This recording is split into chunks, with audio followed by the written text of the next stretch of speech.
दिल्ली सरकार में समाज कल्याण मंत्री राजेंद्र पाल गौतम के आवास पर आज बड़ी तादाद में वाल्मीकि समाज के लोग ढोल नगाड़े लेकर पहुंचे।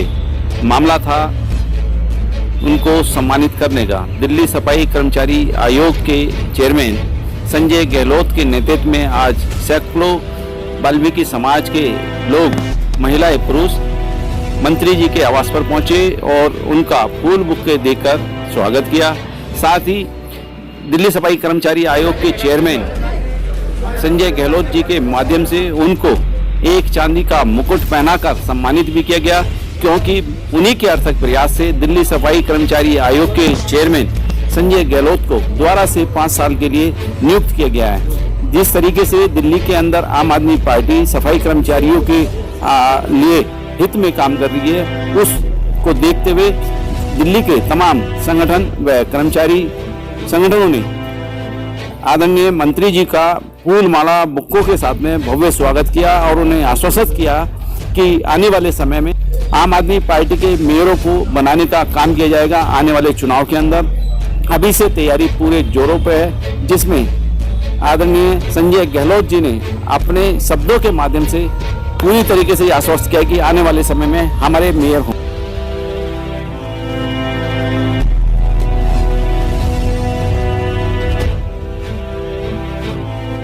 हमारे बीच है दिल्ली सफाई कर्मचारी आयोग के चेयरमैन संजय गहलोत जी।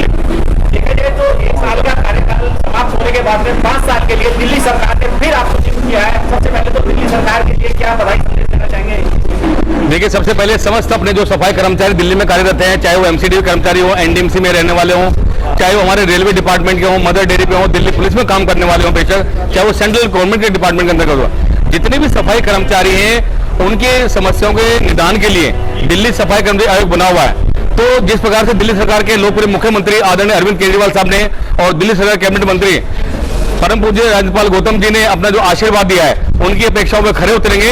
और देखिए, चूंकि पिछले 25 वर्षों से हम लोगों ने सड़क पर अगर काम किया है, अपने सफाई कर्मचारी समस्याओं से रहे और खुद सफाई कर्मचारी रहे, लिहाजा हमें इसका पूरा तजुर्बा है कि सफाई कर्मचारी की जो ग्रीवेंसेज हैं, जो उनके बर्निंग इश्यूज है, कौन पूरे कर सकता है और कैसे पूरे हो सकते हैं। तो लिहाजा उनका एक अच्छा निर्णय है और समस्त दिल्ली के जितने भी सफाई कर्मचारी हैं उनका हार्दिक धन्यवाद करते हैं। गहलोत जी, देखा जाए जो पहला 1 वर्ष का कार्यकाल था, बहुत ज्यादा संघर्ष प्रोग्राम, बहुत ज्यादा उंगलियां उठियां गई, आरोपों में भी घिरे रहे। क्या सबसे पहली प्रायोरिटी ये रही उन सफाई कर्मचारियों की जो ज्यादा ही परेशान थे? क्या रहा सबसे पहला प्रायोरिटी का? देखिए, सबसे पहले हमने जो बैठकर देखा यहाँ पे, सबसे पहले तो दिल्ली सरकार के लोकप्रिय मुख्यमंत्री को धन्यवाद करना चाहेंगे कि उन्होंने अपने ऑब्जर्वेशन से जो काम हमारा देखा, हमें दोबारा 5 साल के लिए काम करने का मौका दिया। इसमें हमने देखा कि जो हमारे कॉन्ट्रैक्ट बेस पे काम कर रहे हैं कर्मचारी, आज भी बहुत सारे लोग यहाँ आजादपुर मंडी से आए हुए हैं, इन लोगों ने 20-20 साल वहां पे काम किया है। अब अचानक वहां के ठेकेदार ने without any rhyme and reason इन लोगों को हटा दिया वहां से। वो कहते हैं जी तुम्हारी उम्र तो 40 साल से ऊपर होगी, तुम्हारी 45 साल से ऊपर होगी, जबकि इसके लिए भी अधिकृत नहीं है। हमने सारे लेबर लॉज पढ़ रखे हैं, इन लोगों को न्याय दिया जाएगा। और वो जो कंपनी के ठेकेदार वहां पे काम करते हैं, उनका लाइसेंस जब्त ना कर दिया तो मेरा नाम संजय गहलोत नहीं, सबको भगाएंगे हम यहाँ से। देखा जाए दिल्ली सरकार के मुख्यमंत्री अरविंद केजरीवाल जी ने आप में बहुत विश्वास और आस्था जताई है, अन्य राजेंद्र पाल गौतम जी ने आपको आशीर्वाद भी दिया और आस्था भी आपके साथ जुड़ी हुई है। क्या आपको लगता है कि आने वाले जो 5 साल है वो संघर्षपूर्ण रहेंगे या आराम से सफाई कर्मचारियों का काम होता रहेगा? देखिए, we have been working in this department for the last 25 year, तो हमारा तो वही रहने वाला है, हमें कोई ज्यादा बदलाव नहीं आ रहा। हम जो चेयरमैन बनाए गए हैं या मैं जो चेयरमैन बना हूं, केवल और केवल अपने सफाई कर्मचारियों को मान सम्मान दिलाने के लिए, उनका अधिकार दिलाने के लिए यहाँ बने। तो संघर्ष तो और डबल रहने वाला है। हम अपना प्रायोरिटी तौर पे और अधिक संघर्ष बनाएंगे। इसमें देखिए, तनख्वाह दिलाने के अलावा, पक्के कराने के अलावा जो कर्मचारी की मूलभूत समस्याएं हैं, जैसे जहां में लोग रहते हैं, उनके मकान जहां बने हुए हैं वहां बिल्कुल सरिया चमक रहे हैं, कभी भी गिर सकते हैं, उनको भी हमें ठीक करवाना है। जो हमारे सफाई कर्मचारी बच्चे शिक्षा से वंचित हैं, वो कैसे स्कूल जाएं, सरकार की क्या क्या योजनाएं उनके प्रति, वो हमें जागरूक करना है। हमें जगह जगह के सफाई कर्मचारी पंचायत का आयोजन करना है, वहां सारे सफाई कर्मचारी इकट्ठा हुआ करेंगे, उनके बीच में जाकर जो भी गाइडलाइन है, जो भी उनके लिए हो सकता है निदान, वो सब हम क्या करेंगे। तो अब और संघर्ष होने वाला है। और देखिए, there is no alternative hard work, जो कठिन परिश्रम है उसका कोई विकल्प नहीं होता। इसी नारे के साथ हम आगे बढ़ रहे हैं और सबको न्याय दिलाएंगे। संजय गहलोत जी संघर्ष करो, संजय गहलोत जी संघर्ष करो, संजय गहलोत जिंदाबाद। संजय गहलोत जी, एक नारा जो है बहुत ज्यादा प्रबल हम पहले से करते आ रहे हैं, झाड़ू छोड़ो कलम उठाओ, कहीं ना कहीं बाबा साहब की कमी और कमी को पूरा करने वाला ये नारा है। क्या आपको लगता है कि जो सफाई कर्मचारी के जो बच्चे हैं वो अच्छे स्कूलों में शिक्षा प्राप्त करें, अच्छी सीटों पे काबिज हो? क्या आप अपने कार्यकाल में वो सुविधा भी दे पाएंगे वाल्मीकि समाज के बच्चों के लिए? देखिए, जिस प्रकार हमने हमेशा कहा है कि बाबा साहब अम्बेडकर जी ने भी कहा रखा है कि पढ़ाई लिखाई उस शेरनी के दूध के समान है कि जो भी इसको पिएगा वो दहाड़ेगा। लगातार ये सबको कहा जाता है। अब चूंकि क्या है कि जो हमारे पूर्वज पहले से ही काम करते बाहर हैं, अभी एकदम कहते हैं कि जी झाड़ू छोड़ दो कलम उठा लो, ऐसा संभव नहीं हो सकता। हाँ, हमारी जो आने वाली जनरेशन है वो इस काम को न करे, ये हमें प्रयास करना चाहिए, क्योंकि वो वही झाड़ू की ताकत थी जैसे हम पूर्वज करते रहे। पढ़े लिखे कम होते थे, हम सबने भी खुद झाड़ू का काम किया, तब जाके हम पले बड़े और हमारे बच्चे पढ़ रहे हैं। आने वाली जो भी हमारी जनरेशन है वो इस काम को नहीं करेगी, इसके लिए प्रयासरत हैं। और आज इस मौके पर एक अनाउंस और करना चाहते हैं, अखिल भारतीय झाड़ू मजदूर मुक्ति मोर्चा बना दिया गया है। इसके अंदर जो झाड़ू के पेशे से जुड़े हुए हैं, न केवल दिल्ली के बल्कि पूरे देश के लोग जो है, उनका विकास परिषद जो हमने बनाया है, अखिल भारतीय झाड़ू मजदूर विकास परिषद, जो झाड़ू का पेशा करने वाले लोग हैं वो भी उसके अंदर शामिल होंगे। उसके बायोलॉजी लिखवा दिया गया है। और साथ में मजदूर शब्द, मजदूर से मेरा मतलब है अगर कोई व्यक्ति पायलट भी है, वो भी मजदूरी कर रहा है, तब तनख्वाह उसको मिल रही है, उसको भी शामिल किया जाएगा। रेडी पटरी खोमचे वालों को शामिल किया जाएगा।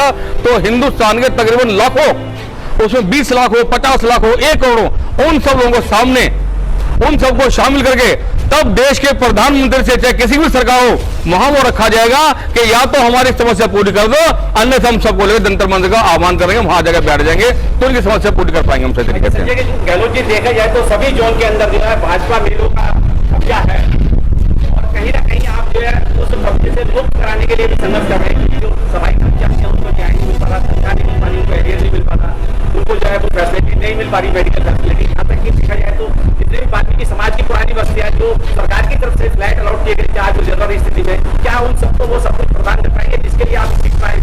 देखिए, ये तो तय हो चुका है, क्योंकि ऐसे भी कहने सुनने में आता है ना कि जो सरकारें ज्यादा समय तक राज कर लेती है वो निरंकुश हो जाती हैं। लगातार 15 साल से बीजेपी का शासन हमारे कर्म पे झेल रहे हैं, ना कोई पक्का किया गया इसमें, ना किसी को सुविधा दी गई है, लिहाजा सबने मन बना लिया।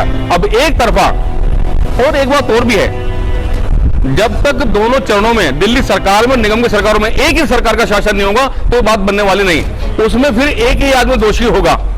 हम बार बार ये नहीं कि जो वहां से पैसे आगे उन्हें नहीं मिला, ये उन्होंने दे दिया, उसको कहां खर्च कर दिया। तो लिहाजा इन बातों को देखते हुए अब हमारे सारे कर्मचारी जागरूक हैं। उन्होंने फैसला कर लिया है कि आने वाले निगम के चुनाव में एक तरफा आम आदमी पार्टी की सरकार को लाएंगे, ताकि जो हमारे हक अधिकार है वो आसानी से मिल सकेंगे। तीनों मेल आम आदमी पार्टी के ही आने वाले डेफिनेटली।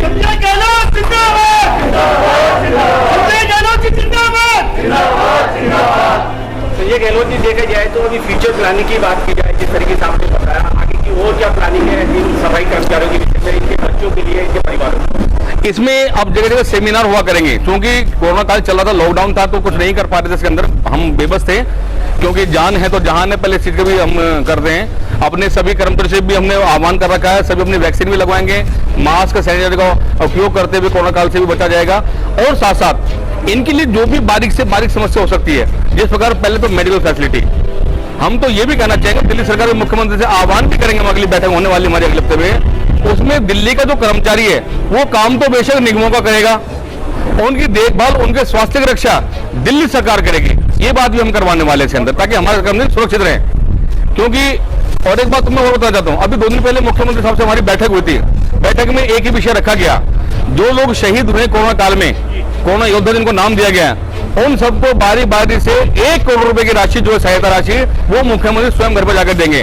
उनकी रिपोर्ट नहीं आ पा रही थी, अब उन्होंने दोबारा प्रयास किया, उनकी रिपोर्ट मंगा गई है, उसके ब्याह पे हम उनका वो करेंगे। आखिर में जब क्या धन्यवाद संदेश देना चाहेंगे दिल्ली सरकार के प्रति, राजेंद्र पाल गौतम के प्रति और अपने वाल्मीकि समाज के प्रति? देखिए, सच्चाई तो यह है कि अगर जो हमारे सफाई कर्मचारी हैं, इन लोगों ने, जब हम ट्रेड यूनियन लीडर थे, उसमें बड़ा साथ दिया हमारा, चाहे वो जंतर मंतर की लड़ाई रही हो, लाठियां खाने वाली बात रही हो, जगह जगह हड़ताल की गई हो, इन सब ने साथ दिया। इन्हीं सभी बातों के मद्देनजर जब दिल्ली सरकार को ऐसा लगा कि एक व्यक्ति काम करने वाला, अपने समाज के प्रति दृढ़ संकल्पित है वो व्यक्ति, तो हमें उस नाते वहां बिठा दिया गया है। इस नाते अपने जो सफाई कर्मचारी है उन सबको यही कहना चाहते हैं कि आपका सबसे बड़ा संवैधानिक जो ये हमारा आयोग है, ये सबके लिए बना हुआ है। इसमें दिल्ली का प्रत्येक सफाई कर्मचारी, वो चेयरमैन है, वो अपनी ग्रीवांस में बताएगा, तुरंत उस पर एक्शन लिया जाएगा। साथ साथ दिल्ली सरकार ने जो एक वाल्मीकि समाज का कहूं या हमारा जो एससीज है, दलित समाज है, इन सब के लिए उपकार करने वाला काम किया है। देखिए कोई भी वहां पर काम करे, लेकिन हम चाहते ये थे कि कोई भी काम करे, लेकिन काम ऐसा होना चाहिए जो ये तो सीट है, आज मैं चेयरमैन, कल कोई और बनेगा, पक्की बात है, लेकिन कम से कम कल कोई कहने वाला तो बनूंगा कि भाई एक चेयरमैन ऐसा आया था जिसने आने वाले चेयरमैन के लिए कुछ भी काम नहीं छोड़ा, पहले सब निपटा दिए। इस पैटर्न पर हम लोग काम करेंगे। Press the bell icon on the YouTube app and never miss another update.